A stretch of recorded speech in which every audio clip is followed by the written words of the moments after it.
The defense lawyer calls me shortly after we start this medical malpractice lawsuit and says, listen, Gerry, I know that my client screwed up. I know what he did was medical malpractice. We're going to admit and concede liability. How about we just try this case on damages? Do I have to agree to just try this case on damages? You want to know the answer?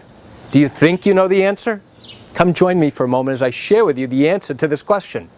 Hi, I'm Gerry Oginski. I'm a New York medical malpractice and personal injury attorney practicing law here in the state of New York.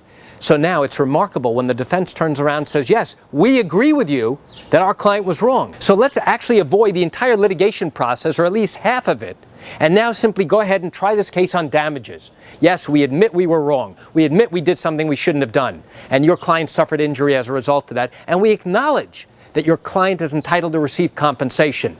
But how about we just try this issue on the amount of compensation she's entitled to receive?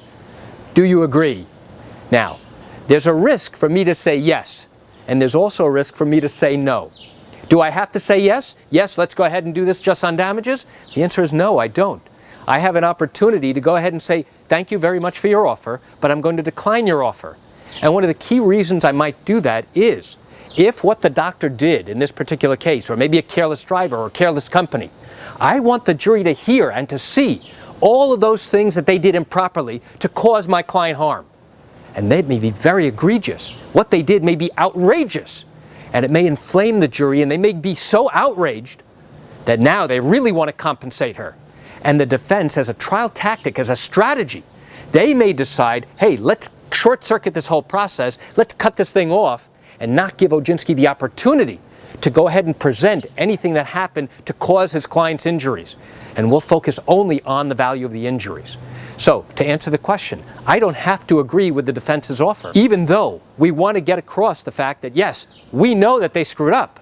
It may not always be to our advantage to say, yes, we'll agree just to try this case on damages. So why do I share this great information with you?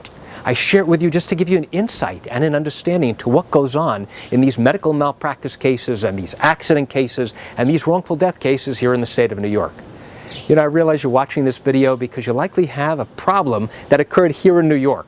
Well, again, if your matter did happen here in New York and you're thinking about bringing a lawsuit, but you have legal questions and you're unsure about how to proceed forward, what I invite you to do is pick up the phone and call me. I can answer your legal questions. You know, this is something I do every single day, and I'd love to talk to you. You can reach me at 516-487-8207 or by email at Gerry, Gerry, at oginski-law.com. That's it for today's video. I'm Gerry Oginski. Have a fantastic day.